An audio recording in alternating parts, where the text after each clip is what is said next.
Morning guys, as the title suggests, this video will cover 10 tips that I have for longer or mature locks. So if you have shorter and medium locks, you don't have to run away as yet, because some of them overlap and they're tips that you can also use as you're in the early stages of your lock journey. So I'm just going to get straight into it. First tip is letting your hair air dry as opposed to using heat for drying. Using heat on your hair is not good for your hair overall. Yes, you can use heat protectant and you can moisturize, but try to avoid it if you can. The number of times I actually use a hair dryer or a blow dryer on my head, I can actually count on my hand. So you should really try to incorporate that into your regimen. That brings me to the second point, which is washing your hair early in the morning. Sometimes I see people online, this is on forums, even on my page, and they comment saying that they're going to wash their hair tonight, or I'm going to dye my hair tonight. And I just cringe, because you really shouldn't be washing your hair at that kind of time. And then to dye your hair at that time, and then you're going to go and sit under a dryer, you're putting a lot of pressure on your hair. You're putting chemicals on your hair, and then you're going to go and put heat on top of your hair. So please, if you can, incorporate it into your schedule where you can wash your hair early in the morning and your hair can dry using the natural air. In relation to air drying, again, let your hair air dry for at least an hour or so before you start to style your hair. This more so applies to longer locks. When my hair was shorter, I would just wash my hair, kind of use the towel to get out the extra wetness, and then style my hair, and that was fine. But as my hair got longer, my hair took longer to dry. But what I noticed is if I let my hair air dry for an hour, so yes, it may feel dry to touch, but the core is still damp, so you can still do styles like pipe cleaners and perm rods, and your hair will still curl, so don't worry too much about that. When you have longer locks, you still have to take care of your hair root to tip. When you have shorter locks, yes, it's much easier. You can just, rub the product, pour out the product in your hand, and just kind of rustle it through your hair, and you're done. But when you have longer locks, it's like, ain't nobody got time for that. But you should make time for that, because you are taking care of the entire hair. Why are you going to forget about the whole length of your hair? It's very useful to dilute your shampoo, because as your hair gets longer, you're going to use more shampoo. Shampoo has a thick consistency, so it's quite difficult to get a lather in the first place because of the texture of locks in general.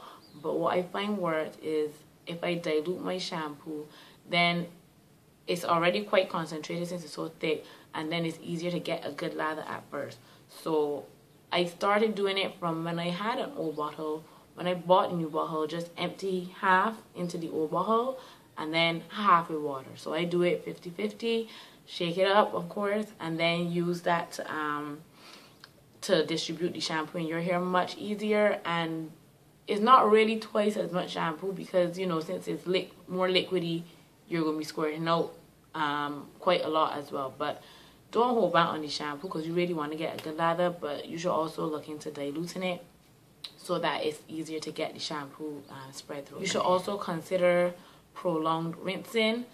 Again, with short locks, similar to the point where I said, it's easier to just, toss some product in your hair. It's easy just to rinse out your hair and go. When you have longer locks, you need to do prolonged rinsing. You should rinse your hair just a little bit longer than you would when you have short locks. You want to make sure all of the product is out, because sometimes what happens, the actual products that you use on your hair may not be causing it build up, but shampoos and conditioners may be causing it build up, because you would just rinse your hair and go along, and really and truly you're not getting all the product out, and then you're going to put in your retwist gel and everything on top of that. You wash your hair again, you haven't gotten all the shampoo out, and then since you haven't gotten the shampoo out, you may not have gotten all the product out. So shampoo can definitely lead to more build up if you don't rinse it out properly. So when you wash your hair, make sure everything is out. Give your hair a nice squeeze. What I do in the shower is that I part my hair into sections, and then I hold it under the stream and I squeeze all the way down, and then pull out another section and I squeeze, and I do that over my whole head, and then I stand under the water and make sure everything is out. And also related to that, do not wring your hair like you wringing clothes when you're hand washing. Just squeeze your hair gently, because that kind of action would damage the lock and affect the strength of your lock. You should always take care of your roots. So this is a point that applies to your locks from beginning to end. But you should take even better care of your roots when your hair is long, because as your hair gets longer, it increases in weight. So this is the most essential time that your roots should be taken care of, because your roots are supporting the weight of your locks. So you don't want your locks to be falling out, and you don't want your locks to be thinning. So this affects how you take care of your hair in terms of retwisting. Do not retwist too tightly, and also try to reduce the amount of styling that you do. I find in Barbados, a lot of girls tend to get pinups done every 2 weeks, like clockwork, and it affects your hairline and it affects your roots. So you really need to make sure that you're massaging your scalp, reducing the retwisting.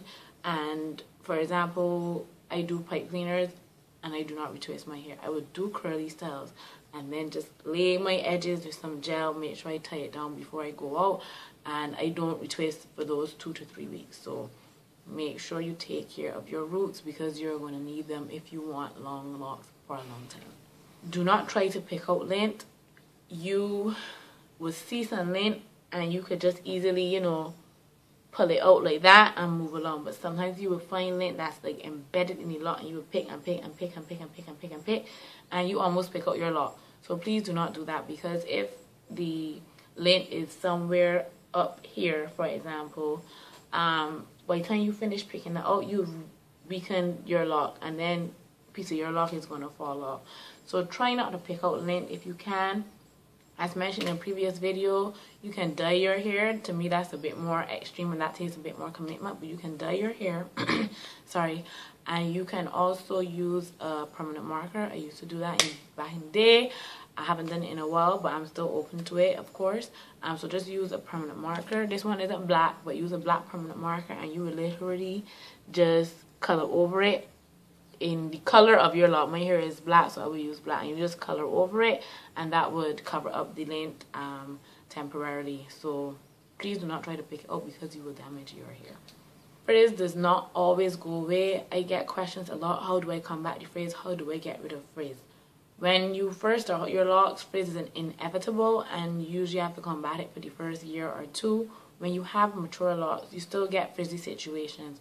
And a tip that I got from Jazzy Tay 07 or 007, I will put the name there once I verify, but you should do cold rinses when you wash your hair. Yes, you can use warm water to get the suds going and during the wash process, but once you finish washing your hair, switch it so the water is much cooler, and rinse your hair in cool water for as long as you can, and that will reduce the frizz. And as soon as I started doing that, I noticed the difference straight away. So cold water or cool water rinses definitely help combat frizz once you have mature locks. Final tip is brush your locks. It is okay to brush your locks. Some people don't have a comb, some people don't have a brush. I use a fine tooth comb to part out my hair, and I use a brush to brush my hair, especially once my hair is finished washing. I have the lock knots in now, but once your hair is done, you can just literally use it to brush your hair. It gets rid of any kind of lint that could eventually embed in your hair. Any kind of debris, just brush it. Even during the week, once I spritz my hair, I just brush it. It's okay to brush your hair, nothing too harsh. I don't know what type of brush this is, but you can see from the bristles, it's fairly soft. It's soft, but it's also firm. So this kind of brush could work. I really don't want to tell you what brush to get, but like I said, soft but firm, nothing too hard, and just use that to brush the actual length of your hair, and that will help make your locks look shinier and get rid of any residue that would be sitting on your surface. That covers the 10 tips of having longer and mature locks. If you have any tips that you would like to add, please comment below. As always, if you have any questions, let me know. Follow me on Instagram, Twitter, Follow my Facebook page. I have updates there all the time. I am also on Pinterest if you just want to see what I like to pin. So that's it for this week. I will talk to you guys later. Bye-bye. Yeah. Thank you, thank you, thank you. Far too kind.